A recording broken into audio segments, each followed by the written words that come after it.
வணக்கம் தோழர்களே. நாம முன்னாடி பார்த்த வீடியோவில்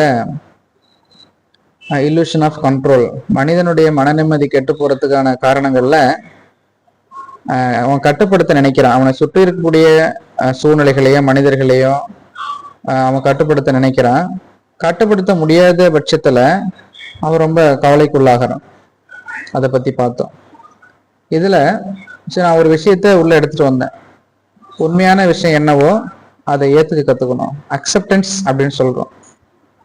இது இப்படித்தான் நடக்கும் அப்படின்னா அது நம்ம ஒன்றும் பண்ண முடியாது. புயல் இப்படித்தான் வீசும், புயல் இப்படி வீசக்கூடாது, இப்படித்தான் வீசணும்னு சொல்லி நம்ம கிட்ட சில எதிர்பார்ப்பு இருக்கும். அதை நம்ம கட்டுப்படுத்த நினைக்கிறோம். புயலை நாம கட்டுப்படுத்த முடியாது. புயல் இப்படித்தான் என்பதை நம்ம உணரணும்.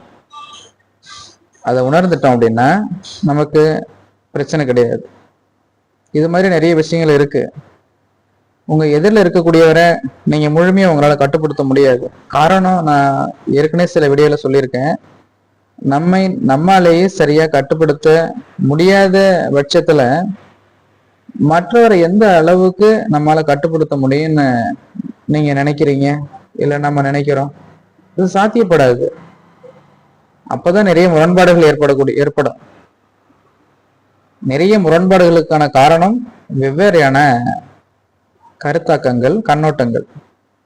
எல்லாரும் ஒரே மாதிரியான பார்வையில பாக்குறதில்ல. ஒரு பொருளையோ ஒரு சம்பவத்தையோ ஒரே மாதிரியான விஷயங்கள பாக்குறது இல்ல. அவங்களுடைய கடந்த கால அனுபவங்களினுடைய தொகுப்புல இருந்துதான் அது வருது. அந்த சிந்தனையில இருந்துதான் வருது. இந்த பை ப்ராடக்ட் அவங்களோட சிந்தனையில இருந்துதான் அந்த பெர்ஸ்பெக்டிவ் அப்படிங்கிறது வருது. அதனால எல்லாவற்றையுமே நம்ம கட்டுப்படுத்த முடியாது. எப்படிப்பட்ட சூழ்நிலையில நம்மளால கட்டுப்படுத்த முடியும்?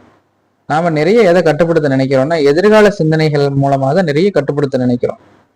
இந்த எதிர்கால சிந்தனையில நிறைய முடிவுகளை நம்ம எடுப்போம். இப்படி படிக்கணும், இந்த மாதிரி கல்யாணம் பண்ணணும், இந்த மாதிரி குழந்தை பெற்றுக்கணும், அவங்களை எங்களை படிக்க வைக்கணும், இந்த மாதிரி வெளிநாடுகளுக்கு எல்லாம் போகணும், இந்த மாதிரி ரிலேட்டிவ்ஸ் கூட எல்லாம் நம்ம இந்த மாதிரி இருக்கணும், அவங்க முன்னாடி இப்படி வாழ்ந்து காட்டணும்னு நம்ம கிட்ட நிறைய திட்டங்கள் இருக்கும்.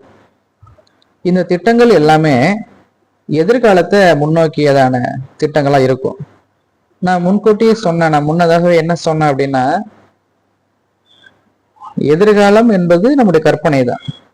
ஆக நாம கிட்ட கற்பனை இருக்கிற வரைக்கும் நம்ம கிட்ட எதிர்காலம் என்ற ஒரு கருத்து இருக்கும்.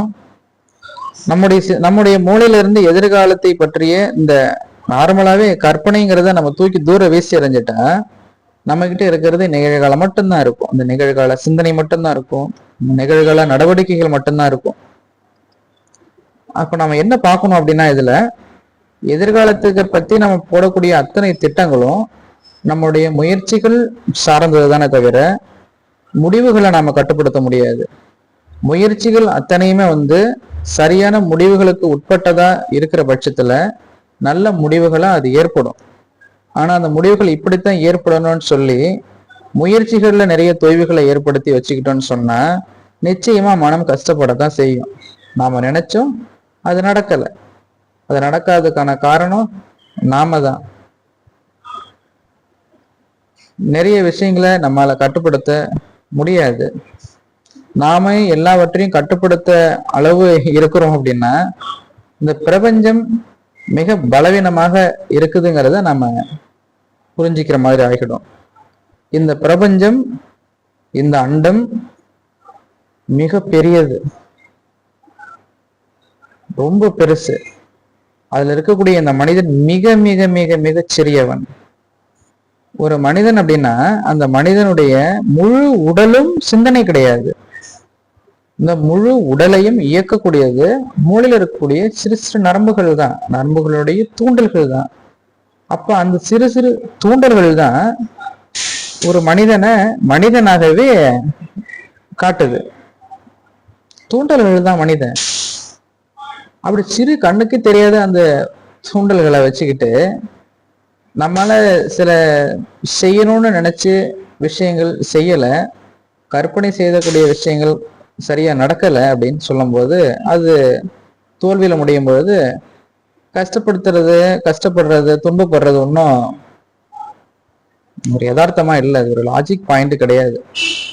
இந்த விஷயங்களை நம்மளால ஏத்துக்கிறது ரொம்ப கொஞ்சம் கஷ்டமா இருக்கும். ஆனா இத புரிஞ்சிக்கக்கூடிய அளவுக்கு நீங்க ஒரு அறிவலைத்தனமான ஆளு, மிகுந்த புத்திசாலிய உடையவரை தான் நீங்க. இது உங்களுக்கு மிக எளிமையா புரியும். இவ்வளவு பெரிய பிரபஞ்சத்தால கோடான கோடிய உயிரினங்கள் அந்த உலகத்தை வாழுது. இந்த முழு சிந்தனை என்பது முழு மனிதன் கிடையாது. இந்த சிந்தனை என்பது மூளையில எங்கோ ஒரு நரம்புல ஏதோ ஏற்பட்ட சில தூண்டுதல்கள் தான். அந்த தூண்டுதல்கள் மூலமா எல்லாம் நம்ம எல்லாத்தையும் கட்டுப்படுத்த முடியாது. சரி, பரவாயில்ல, மனிதன் இப்படியே நம்ம பழகிட்டோம். ஆனா விஷயம் எப்படி நடக்குதுன்னு தெரிஞ்சுக்கிட்டோம்னு சொன்னா அடுத்த முறை ரொம்ப சிவியரா நம்ம பாதிக்கப்படுறதுல இருந்து கொஞ்சம் மீண்டு வரலாம். அதுக்கு வேணா இந்த பேச்சு நமக்கு பயன்படும். தவிர உலகத்தையே புரட்டி போடக்கூடிய அளவுக்கெல்லாம் இந்த பேச்சுகள் எவ்வகையிலும் சாத்தியப்படுமா அப்படிங்கிறது நமக்கு தெரியல. பட் வீரியத்தை குறைக்கலாம், நம்முடைய துன்பத்தினுடைய வீரியத்தை நாம குறைக்கலாம். இது கண்டினியூஷனா நம்ம அடுத்த வீடியோவை நம்ம பார்க்கலாம். நன்றி தோழர்களே.